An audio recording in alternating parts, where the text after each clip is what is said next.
تصوف ایک پیرلل دین ہے، متوازی، ایک متوازی دین ہے۔ نام بھی ان کا تصوف، شریعت کے بجائے طریقت کہتے بھی ہیں اپنے ہاں، ان کے ہاں کی اصطلاحات بھی علماء وغیرہ کے نہیں ہیں، بلکہ ان کا افتاح اور والے کیا کیا ہے۔ اس کا منبع بھی وہ حضرت علی سے مانتے ہیں، رسول اللہ صلی اللہ علیہ وسلم۔ رسول اللہ صلی اللہ علیہ وسلم تو کچھ راز کی باتیں وہ حضرت علی کو بتا گئے، سمجھے آپ۔ اور اس بیچ میں غریب حضرت ابو ہریرہ کا نام بھی آتا ہے، حالانکہ حضرت ابو ہریرہ ان کوچوں کے آدمی نہیں تھے، وہ تو صحابی تھے۔ ان چیزوں کو کوئی تعلق نہیں۔ تصوف کے متعلق آپ یقین کریں کہ اس میں فلسفے کی شروع سے لے کر کے تمام گمراہیاں بھی موجود ہیں، تورات بھی ہے، انجیل بھی اس میں ہے، سمجھ گئے آپ۔ بدھا کے فلسفے کے بھی وہ ہیں، یونانی فلسفے کی بھی آثار ہیں، ہندو فلسفے کے بھی آثار سب ہے۔ جہاں سے ان کو جو بات بھی اپنے ذوق کی ملی ہے وہ انہوں نے لے لی ہے۔ یہ میں نہیں کہتا کہ کل باطل ہے، بعض مرتبہ بعض اقوال تو ایسے ہیں کہ آدمی پھڑک اٹھتا ہے کیا کہیں۔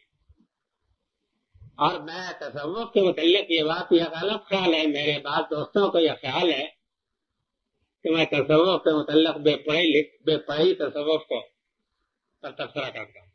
میرے دوست مولانا مظہور نعمانی کو یہی خیال ہے، حالانکہ یہ واقعہ نہیں ہے۔ تصوف میں جو پڑھے لکھے آدمی ہے وہ چند ہے، باقی سب بے پڑھے لکھے ہیں۔ تصوف میں شاہ اللہ پڑھے لکھے آدمی ہیں، ذی علم آدمی ہیں، غزالی ہیں وہ پڑھے لکھے آدمی ہیں، ابو اسماعیل حربی ہیں وہ پڑھے لکھے آدمی ہیں، حدیث سے قرآن سے لوگ سمجھ گیا۔ تو ظاہر ہے کہ میں تو پڑھوں گا تو پڑھے لکھے لوگوں کی باتیں پڑھوں گا، باقی سب عطائی ہیں ان کو کچھ خبر نہیں، وہ تو صرف یہ کوئی رسالہ چھاپ کے کچھ ادھر ادھر باقی نہیں۔ اب یہ کہ شاہ اللہ جس چیز میں پڑھے تو آدمی پھر ڈرتا ہے کہ بھئی یہ پڑھے لکھے ہیں، قرآن بھی جانتے ہیں، حدیث بھی جانتے ہیں، آخر کیا ہے۔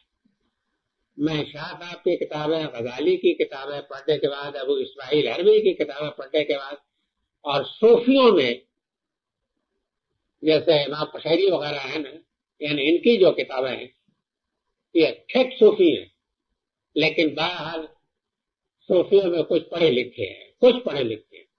اصل پڑھے لکھے تو شاہ اللہ اور غزالی، سمجھ گیا۔ باقی کچھ پڑھے لکھے یہ لوگ بھی، ان کی کتابیں پڑھنے کے بعد میں اس نتیجے تک پہنچا ہوں کہ یہ رتب و یابس کا مجموعہ ہے، خیر بھی ہے اس میں، شر بھی ہے، اور شر اس کا غالب اس کے خیر پر۔ اس نے عقائد کی بنیادیں ہلا دی ہیں، عقائد کی بنیادیں بالکل ہلا دی ہیں، اور عقائد کی بنیادیں جو چیز ہلا دے اس چیز کو پھر قرآن کے ساتھ آپ جوڑیں گے تو قرآن کو توڑنا پڑے گا، وہ اس کا کوئی امکان نہیں باقی رہ گیا۔ اس لیے قرآن کے ساتھ ایک ہی طریقہ ہے کہ قرآن کو، یہ تو آپ کو آپ کو ماننا پڑے گا کہ آپ بحیثیت مسلم کے ذمہ دار ہیں کہ قرآن کو کسوٹی مانیں، قرآن مہیمن ہے، قرآن کے اوپر پرکھے بغیر تو کوئی حدیث بھی نہیں مانی جا سکتی، تو حدیث سے زیادہ افضل تو کوئی چیز نہیں ہو سکتی۔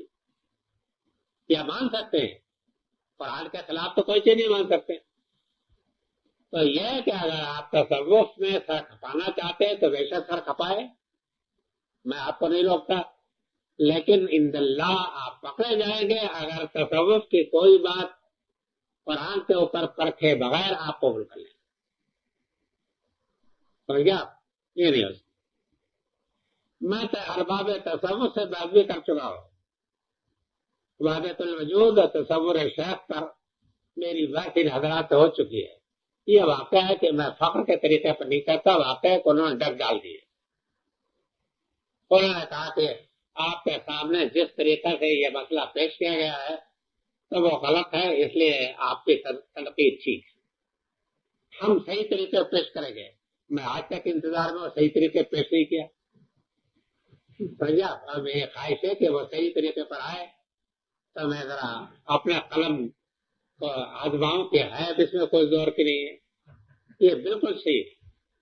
تصوف میں شاہ ولی اللہ کو میں جانتا ہوں، شاہ اللہ کا تصوف بالکل غلط.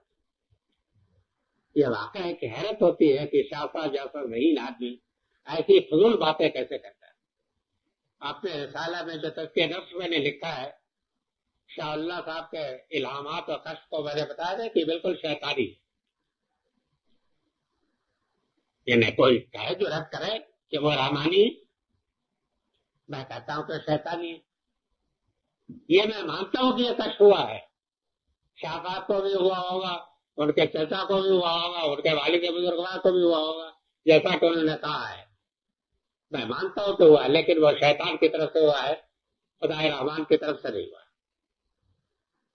غزالی کے متعلق میں آپ کو یقین دلاتا ہوں کہ غزالی بھی بہت پڑھے لکھے ہیں، لیکن یہ دیکھیے جی، نام کے معنی یہ نہیں ہے کہ کوئی پڑھا لکھا ہے تو اب اس کے بعد آپ تنقید کے اس کی بات مانیں. میں پورے یقین کے ساتھ یہ کہتا ہوں کہ غزالی نے فلسفے میں اور تصوف میں جو کچھ کہا وہ دین کی بنیادیں ڈھا دینے کے لیے بالکل کافی ہے. جو باتیں ان کے مل جاتی ہیں وہ کافی ہے. اس سے فائدہ اٹھا کر، یہ تو موجودہ زمانے کے جو ملاحظہ ہیں، ان کو علم نہیں ہے کچھ. اگر ان کو علم ہو آپ لوگوں کی کتابوں کا اور آپ کے علماء کا تو پھر وہ آپ سے ایسے خبر لیں کہ آپ کو کہیں پناہ نہ ملے. لیکن الحمدللہ ان کو خبر نہیں، یہ نہیں جانتے. میں بہت مطمئن ہوں. شاہ اللہ کی تصوف کی جو کتابیں ہیں، غزالی کی جو کتابیں ہیں، سمجھا، غزالی کی کتابوں سے سر سید نے ایک زمانے میں فائدہ اٹھایا تھا، انہوں نے اس کو چھپایا بھی، اور سر سید پر انہی بنیادوں پر بلاوتیں لوگوں نے کی، سب کچھ کی. لیکن سر سید آج کل کے جاہلوں کی طرح نہیں تھے. سر سید واقعی ہے جو پڑھے لکھے آدمی تھے. سر سید نے غزالی کی باتوں کو سمجھا اور سمجھ کر کے اس سے فائدہ اٹھانے کی کوشش کی. تو میری رائے یہی ہے کہ تصوف میں کو آپ پلانے کے قرآن کے ساتھ جو ہے کوئی تدبیر نہیں، ایک کو اٹھانا پڑے گا. اس لیے بہتر یہ ہے کہ آپ تصوف کے کوچے کی سیر کرنا چاہتے ہیں تو کر لیں، لیکن تصوف کی اگر کوئی بات ہے تو قرآن پر پرکھ لیں کہ یہ قرآن پر اترتی ہے، سنت پر پرکھ لیں. قرآن اور سنت پر آپ پرکھ لیں، پرکھ کے مانیں، سمجھ گا. لیکن اگر اس کے پرکھے بغیر مانیں گے تو میں آپ کو آگاہ کیے دیتا ہوں کہ اللہ آپ اپنی ذمہ داری آپ کے سر ہے میرے سر نہیں، سمجھ گا. اور یہ میں آپ کو یقین دلاتا ہوں کہ تصوف میں ایسے پڑھے لکھے جن سے میں محروم ہوں، یہ تو 2 ہی 3 آدمی. میں کہتا ہوں ٹھیک ہے، لیکن آپ کو معلوم ہے کہ میں غزالی کے اصول فقہ پر بھی تنقید کرتا ہوں، ان کے علم کلام پر بھی تنقید کرتا ہوں، سمجھ گا.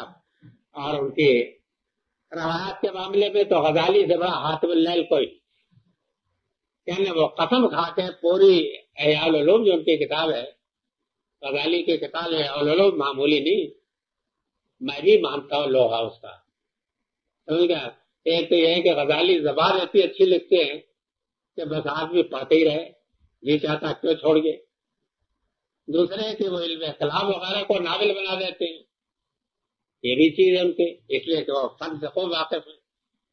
لیکن یہ واقعہ ہے کہ آپ جس چیز کو پڑھیں اگر صرف اس کی روانی بیان میں آپ کھو گئے تب تو کھو جائیں گے. لیکن اگر آپ پرکھیں تو حیرت ہوتی ہے کہ غزالی جیسا شخص ایسی فضول روایتی. اب تو خیر کچھ ناقد پیدا ہو گئے ہیں، لیکن ان کو بھی نقل کا طریقہ نہیں معلوم. حدیث کے اوپر نقل کے وہی طریقے تو نہیں، حدیث کے اوپر نقل کا تو جامع طریقہ ہے. تاہم اپنے انہی اصولوں کی روشنی میں انہوں نے روایات کو دکھا دیا ہے کہ روایت بالکل بے طرفہ غزالی نہیں ملے گی. کیوں؟ اس کی وجہ ہے کہ ارباب تصوف کا ایک مستقل فلسفہ ہے. ان کا فلسفہ یہ ہے کہ ہم تو تزکیہ نفس کرتے ہیں، نیکی کی باتیں بتاتے ہیں کہ جائے کہ حدیث صحیح ہے نہیں، نیکی جس چیز سے پیدا ہو جائے. ابھی آپ یہ بتائیے کہ اگر یہ فلسفہ بنا لیا جائے تو اس کے معنی تو ایک حدیث کا سارا ذخیرہ آپ خطرے میں ڈال سکتے ہیں. محدث تو کسی حدیث کو لے گا تو جب تک کہ اس کے اصول پہ پوری اترے گی تبھی لے گا نا. ان کا یہ نہیں. دوسرے کہ یہ بات بھی یاد رکھیے کہ ان کا علم کا راستہ جو ہے ہمارے یہاں تو یہ ہے کہ ہم اللہ کو اس کے صفات کے ذریعے سے جو اس نے قرآن میں بتائی ہے جانتے ہیں، اور ہمارے پاس کوئی ذریعہ نہیں۔ وہ کہتے ہیں کہ یہ تو علم عوام کا ہے، ہم خدا کے ذات سے مشاہدہ کرتے ہیں، خدا کے ذات کے متعلق تو جو مشاہدہ کرنے نکلے گا میرا خیال ہے تو پائے گا تو کیا سب کچھ جو کچھ ہے وہ کھو دے گا۔ خدا کے ذات کا ہم کوئی تصور نہیں کرتے، ہم اس کے صفات ہی جان سکتے ہیں۔ اس لیے کہ صفات کے معاملے میں تو یہ کہ کچھ چیزیں ہمارے اس کے درمیان قدر مشترک ہیں، مثلاً علیم ہے تو علم کا کچھ شعبہ ہمیں بھی دیا ہے، اور رحمان الرحیم ہے تو رحمت کا رحمانیت کا کچھ شعور ہمیں بھی دیا ہے، لیکن اس کی ذات کی تو کوئی چیز ہمارے درمیان مشترک ہے، ہم نہیں۔ مین یہ ہے کہ ہمارے ہاں علم کا ذریعہ پیغمبر ہے اور قرآن ہے، ٹھیک ہے۔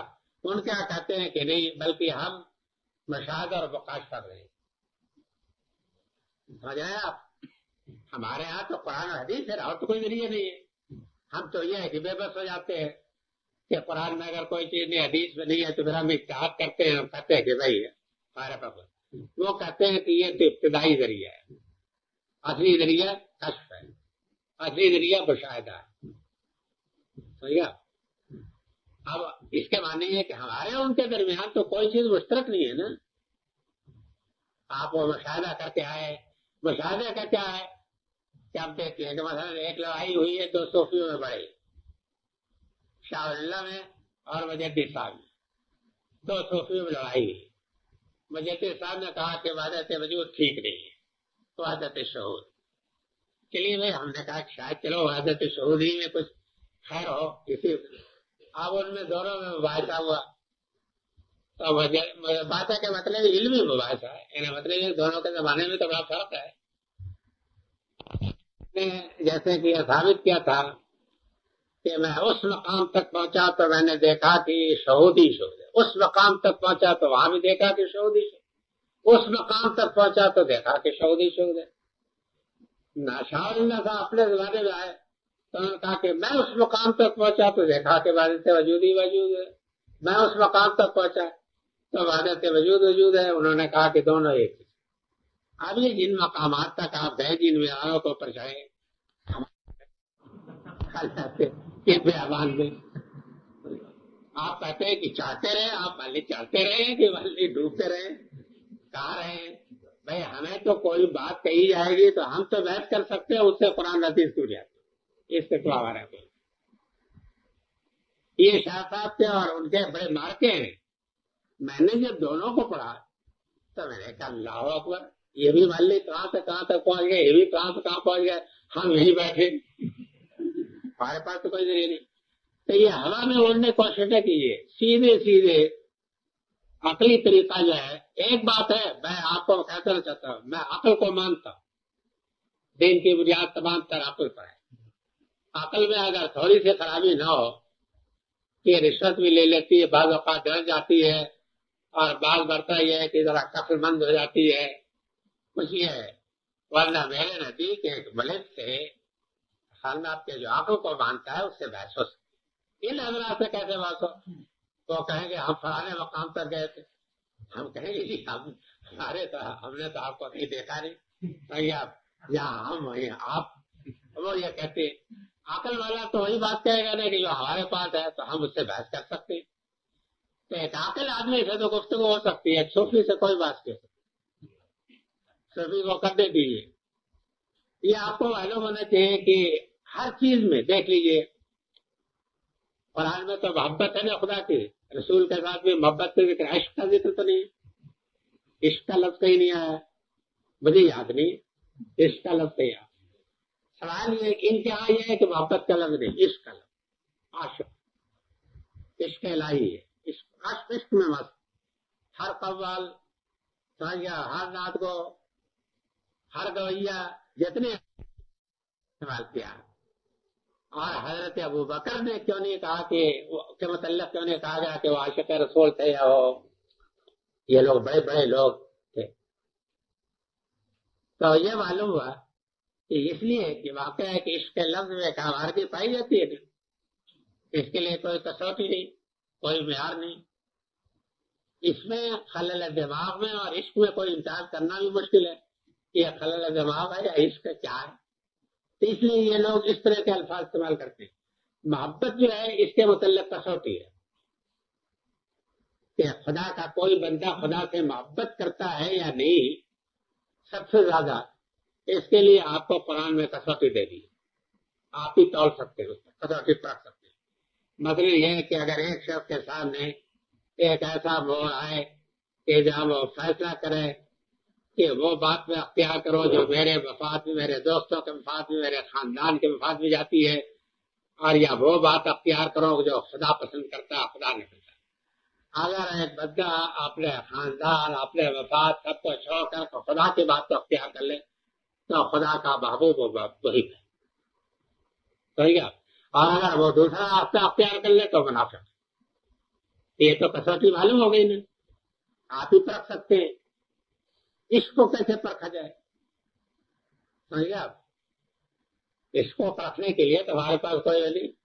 پہلے تو کپڑے پھاڑ کر کے جنگل میں نکل گئے. اب ہم کیسے جانے اس ڈاکٹر سے مانا کرائے کہ جیت کا خلل دماغ دیتا ہوں کہ ان کو خلل دماغ ہے یا ان کو عشق ہے. یہ تو مشکل ہو جائے گا نا. محبت میں تو یہ ہو کہ وہ کہے کہ میں خدا کا محب ہوں. آئیے ایک امتحان جو پیش آئے اس امتحان کو رکھ کر کے آپ کسوٹی رکھ لیجیے کہ بے شک خدا کا محبوب ہوں میں. ٹھیک ہے. اچھا یہ بات بھی ہے کہ قرآن میں خداوند تعالیٰ کے اعلیٰ ترین محبت کا نمونہ رکھ دیا کہ نبی کی پیروی جو ہے یہ جو ہے ان کو تم تحبون اللہ فتبعونی یحببکم. اگر تم اللہ کے محبت کے مدعی ہو تو آؤ میری پیروی کرو, تم اللہ کے محبوب بھی بن جاؤ گے. یعنی صرف وہی بھی نہیں بلکہ محبوب بھی بن جاؤ. سمجھ گیا؟ تو وہ اعلیٰ ترین مثال عملی کسوٹی ہے کہ پیغمبر کی آپ پیروی کریں. اچھا اگر پیغمبر کی پیروی کریں گے تو آپ کو صرف یہ ہے کہ خدا کے محبی نہیں بلکہ اس کے محبوب بھی بن جائیں گے. اچھا پیغمبر نے اس کو اس طریقہ سے متعین کر دیا کہ زندگی کے کسی معاملے میں ذرا سا بھی کسی سامنے کوئی تقویٰ کا زیادہ مظاہرہ کیا نا تو آپ نے فرما دیا کہ بات کرو میں تم سے بڑا اللہ کا زیادہ محبت کرنے والا تقویٰ کر رہا ہوں. اگر میں یہ کام کرتا ہوں تو تم کو اس کے چھوڑنے کی ضرورت نہیں ہے, تم بھی یہ کام کر کے بہت تو ہمارے سامنے ٹھیک ہے. واقعی ہے کہ میں نے ان بزرگوں کو جو آج کے ہیں جب ان کے مر جاتے ہیں, جب زندہ رہتے ہیں تب تک تو یہ لوگ نہیں کہتے کوئی. جب وہ مر جاتے ہیں تو کہہ رہتے ہیں کہ انہوں نے جب ترک غذا کے اوپر عمل کرنا شروع کیا تو ان کی صرف ایک ماشا غذا رہ گئی. کہ آپ ان کو قضاء حاجت کی ضرورت جو پیش آتی تھی تو ہمارے 6 مہینے اس طرح کا سوال یہ ہے کہ نبی نے نہیں کیا. نبی نے کیا, ابو بکر صدیق نے کیا, عمر فاروق نے کیا. ہر ایک اپنے بزرگوں کے متعلق کسی طرح کی روایت بیان کرتا ہے. میں نے پڑھی خود ان لوگوں کے پڑھیے کہ جن لوگوں کے ساتھ میرے تعلقات میں تو یہ معلوم ہوا کہ یا تو پیغمبر کا نمونہ ادنا ہے, گھٹیا ہے الحمد باللہ, یا پھر یہ کہ ان لوگوں کی باتیں یہ بالکل غلط ہے, بدعت ہے. ٹھیک ہے. آپ جو میسر آئے پاک روزی شکر کر کے کھاؤ. سمجھ گیا آپ؟ سیدھے سادے صاف ستھری زندگی جو میسر ہو وہ رکھو. سمجھ گیا آپ؟ محنت مزدوری کرو اور غلط کام کرنے سے خدا وحدہ لا شریک کی میں قسم کھا کے کہتا ہوں کہ غلط کام کرنے سے اور غلط طریقے سے روپیہ کمانے سے 1000 درجے بہتر یہ ہے کہ کہیں سے گھاس کھودو اور بازار میں لے جا کر کے بیچ کر کے اس سے روٹی ورنہ پچھتاؤ. باقی یہ سب چیزیں ڈھونگ ہیں.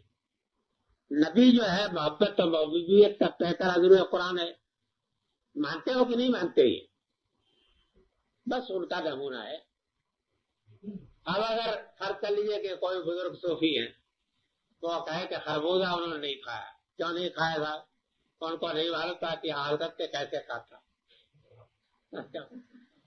تو یہ باتیں جو ہے اتنی بے عقل نہ بنی ہے. اتنے اگر آپ بے عقل بنے گے تو پھر اس کے معنی ہے کہ آپ دین کو بازی کے اطفال بنا کے رکھ دیں.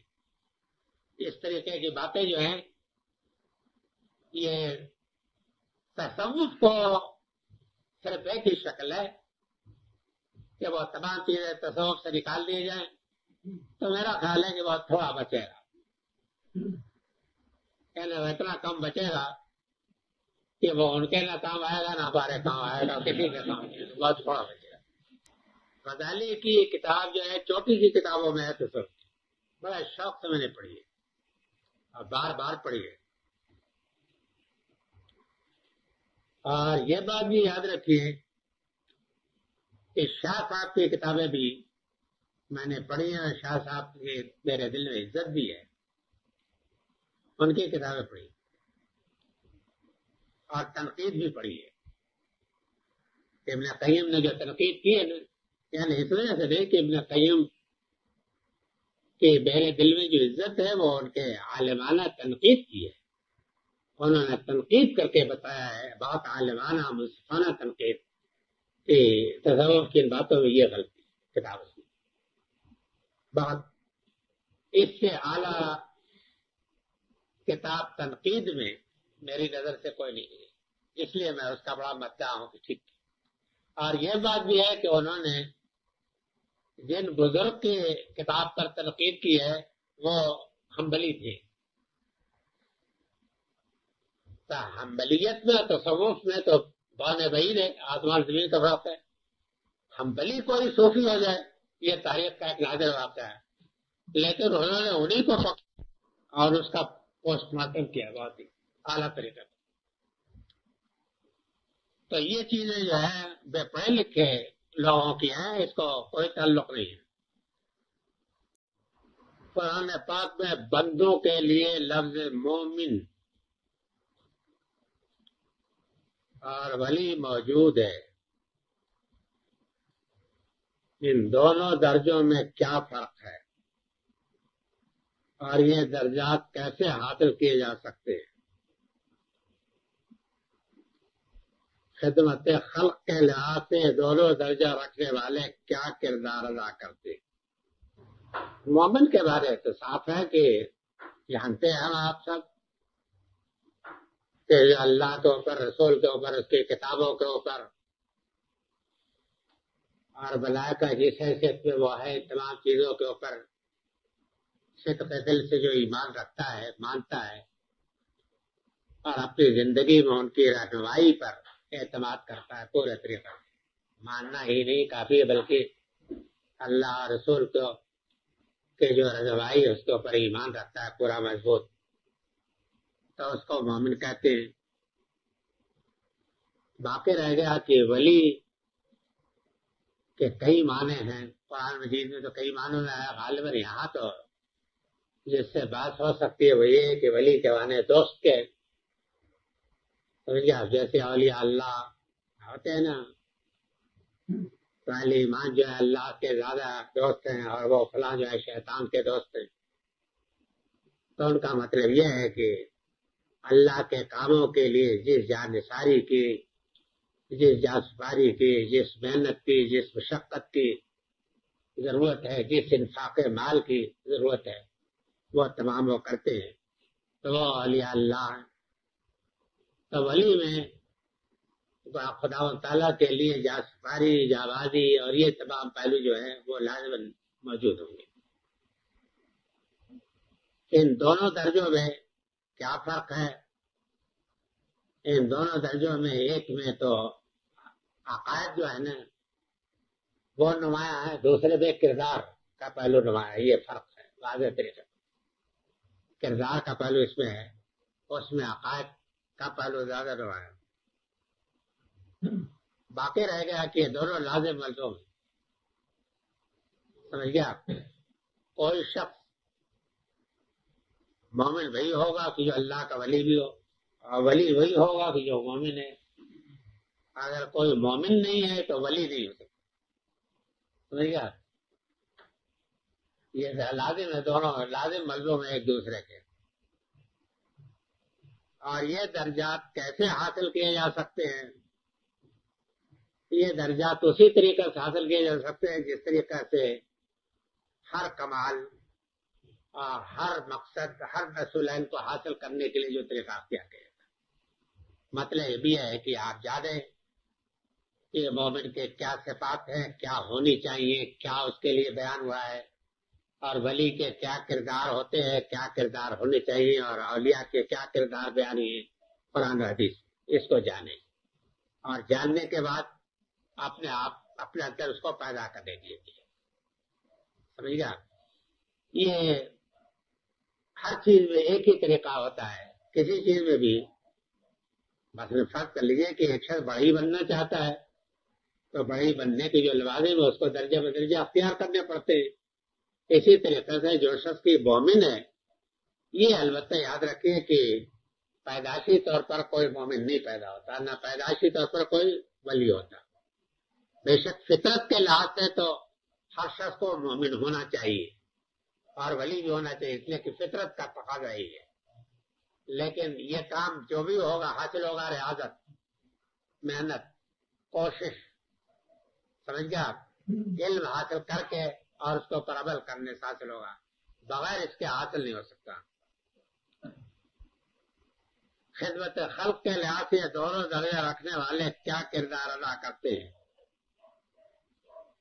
دونوں جو ہے دونوں یکساں بھی ادا کرتے ہیں اور کچھ دبا طریقے پر فرق ہے. ایک ولی کے کردار سے آدمی میں عملی سرگرمیاں پیدا ہوتی ہیں، عملی جدوجہد کا، کردار کا، کریکٹر کا پہلو نما ہوتا ہے. اور ایک صحیح مومن سے صحیح معرفت پیدا ہوتی ہے، یعنی علم کے پہلو میں اس کی رہنمائی جو ہوتی ہے خاص ہوتی ہے. علم کے پہلو میں وہ جو مدد کر سکتا ہے وہ دوسرا نہیں کر سکتا. اور کردار کے پہلو سے ولی جس طریقہ سے جو ادا کر سکتا ہے دوسرا نہیں کر سکتا. تو یہ دونوں کا الگ الگ کردار ہے زندگی میں. تصوف کے شیخ اکبر ابن عربی کا علم میں کیا مقام ہے؟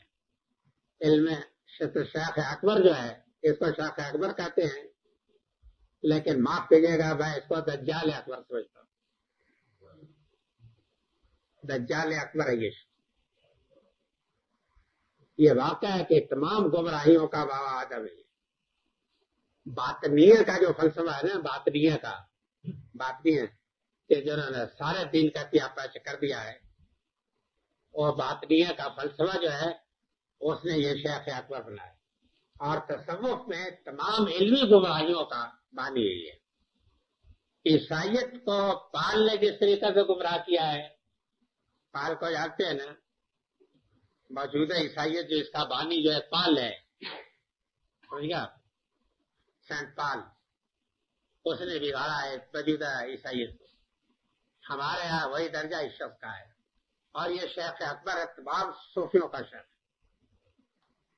آپ اس کی فتوحات مکیہ کا ہے، فتوحات مکیہ یا فصوص، یہ فصوص لکم شاید، اور فتوحات مکیہ. اللہ اکبر، میں نے تو فتوحات مکیہ ہی پڑھی ہے. میں آپ سے کیا بتاؤں کہ ہنستے ہنستے بھی آدمی نوٹ پوٹ ہو جاتا ہے اور پھر سینہ قبول کرنے کی جاتا ہے کہ یہ جاہل اکبر یہ شخص ہے کہ جو تمام تصوف کا سرخیل سمجھا جاتا ہے. تو میرے نزدیک یہ ہے کہ علمی گمراہیوں کا سب کا بانی یہی ہے. سمجھ گیا؟ باقی تفصیل سنانے کا موقع نہیں ہے. تفصیل کا تو یہ عالم ہے کہ آپ جو قرآن مجید کی ہے تفصیل اس نے جگہ جگہ بیان کی ہے اپنے کتابوں میں، وہ پڑھ لیجیے. سمجھ گیا کہ سواؤن علیہ منظر تو من الذین کفروا، کیا ہے نا کہ جن لوگوں نے تیرے عشق کو چھپا کے اپنے سینے میں، اب ان کو ڈرایا نہ ڈرا، ان کو نہ ڈرانے کا کوئی پرواہ ہے نہ کسی چیز کی رسی. تو یہ ہے کہ اللہ نے ان کے اپنے ایمان کو ان کے اندر بھر کر کے ختم اللہ علیہ قلوبہم، اللہ تعالیٰ نے ان کے سینوں کے اوپر ٹھپا لگا دیا ہے. اب اس میں سے وہ ایمان نکل ہی نہیں. یہ ابن عربی کی کتاب میں، ابن عربی کی کتاب میں ختم اللہ علیہ قلوبہم کہ اللہ نے اپنا عشق ان کے سینوں میں بھر کر اس کے اوپر مہر لگا دی ہے جناب. سمجھ گا؟